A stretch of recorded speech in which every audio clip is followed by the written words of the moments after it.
Ayan na, lagay ko sa loob. Gusto mo yan? O, ayan.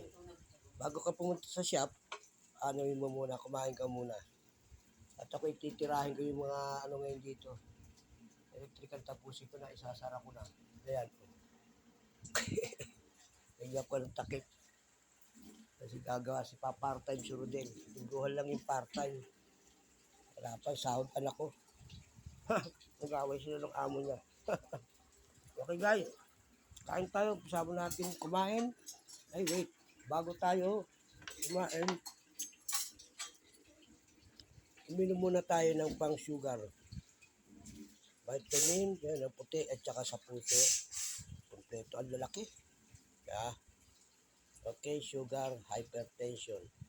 Yan. At vitamin. Para sa kolesterol. Yan, yung iba dyan.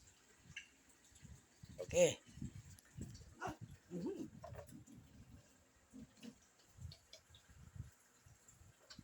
Huwag natin pabayaan sa sarili natin. Kahit tumatagay tayo. Paunti-unti.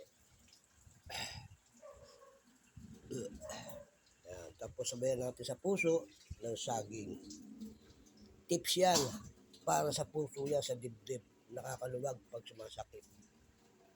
Acid, ganun din. Okay?